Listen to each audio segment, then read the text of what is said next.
મોટા સમાચાર આ મુદ્દાને લઈને સામે આવી રહ્યા છે। ગૃહ રાજ્યમંત્રી હર્ષ સંઘવી પ્લેન ક્રેશ સ્થળની મુલાકાતે પહોંચ્યા છે। આ વિગતો અત્યારે સામે આવી રહી છે, જેમાં અંદર ડીએનએ પ્રક્રિયા અંગે રિવ્યુ કરવામાં આવ્યો હતો અને અત્યારે તેઓ ત્યાં જ પહોંચી ચૂક્યા છે, જે અંતર્ગત વિવિધ એજન્સીઓ સાથે તેમના દ્વારા બેઠકનો એક દોર છે તે પણ યથાવત કરાશે અને બેઠકનું આયોજન છે તે પણ કરવામાં આવી રહ્યું છે।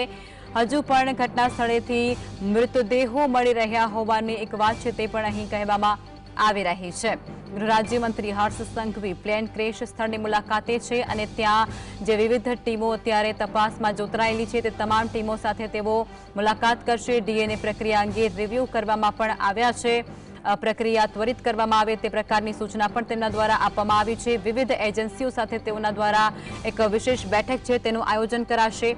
એજન્સીઓના જે ઉચ્ચ અધિકારીઓ છે તેમની સાથે તેઓ બેઠક કરશે અને જે અત્યારે ગતિવિધિ સ્થળ પર ચાલી રહી છે તેની તેમના દ્વારા વિગતો છે તે એકત્રિત કરવામાં આવશે અને ત્યારબાદ આગળની જે કામગીરી છે તેના પર પણ તેઓની નજર રહેશે।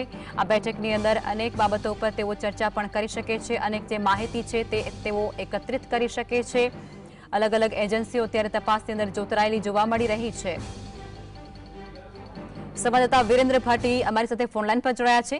વિરેન્દ્ર, અત્યારે ગૃહ રાજ્યમંત્રી હર્ષ સંઘવી છે તેમના દ્વારા બેઠક યોજવામાં આવશે અને તે બેઠક તે તપાસ એજન્સીઓ સાથે થશે જે અત્યારે પ્લેન દુર્ઘટના જ્યાં ઘટી છે ત્યાં તપાસ કરી રહ્યા છે, એટલે એને લઈને અનેક ખુલાસા પણ થઈ શકે છે, અનેક નવી વિગતો પણ સામે આવી શકે છે। શું કહેશો?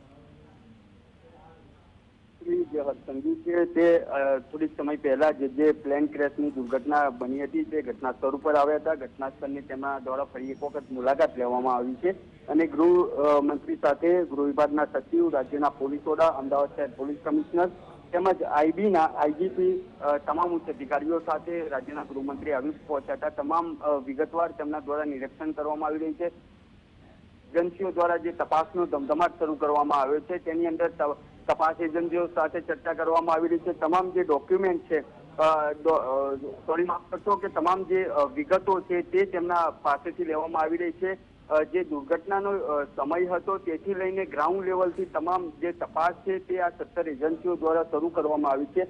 આ પહેલા પણ જો વાત કરવામાં આવે તો ગાંધીનગર ખાતે એફએસ અને એનએફએસસી છે તેના ઉપર ડીએનએનું જે પરીક્ષણ છે, જે મૃતદેહો હતા તેમનું ડીએનએનું પરીક્ષણ છે તે જગ્યા ઉપર થઈ રહ્યું છે। તે જગ્યાની મુલાકાત લેવામાં આવી છે। ઘટના જે એજન્સીઓ હતું તે જગ્યા ઉપર પણ ત્યાંના અધિકારીઓ સાથે તેમની ચર્ચા કરવામાં આવી છે। તેની સાથે સાથે જો વાત કરવામાં આવે તો જે આ 17 જેટલી એજન્સીઓ છે તેના દ્વારા જે કામગીરી શરૂ કરવામાં આવી છે તેની અંદર પણ અનેક બેઠકો થાય તો નવાઈની વાત નહીં હોય, કારણ કે આ જે પ્લેન ક્રેશની દુર્ઘટના હતી તે શુક્રવાર જે દિવસે આ ઘટના ઘટી અને તે ગુરુવારનો દિવસ હતો ને ગુજારો દિવસ હતો, તે દરમિયાન મોડી રાત બાદ જ 17 જેટલી ટીમો હતી તે તપાસમાં જોતરાઈ હતી। અત્યંત જો વાત કરવામાં આવે તો અત્યારે જ એસઆરપી નું ગ્રાઉન્ડ આવેલું છે, જે ઘટના સ્થળ છે તેની બાજુમાં જ જે ઘોડા કેમ્પનો માર્ગ આવેલો છે તે માર્ગ ઉપર જ એસઆરપી નું ગ્રાઉન્ડ છે ને એસઆરપી ના ગ્રાઉન્ડ ની અંદર તમામ એજન્સીઓએ પોતાનું હેડક્વાર્ટર બનાવી લીધું છે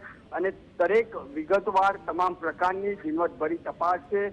ગ્રાઉન્ડ લેવલથી જે તમામ લોકો છે તે લોકોની તપાસ હાથ ધરવામાં આવી રહી છે।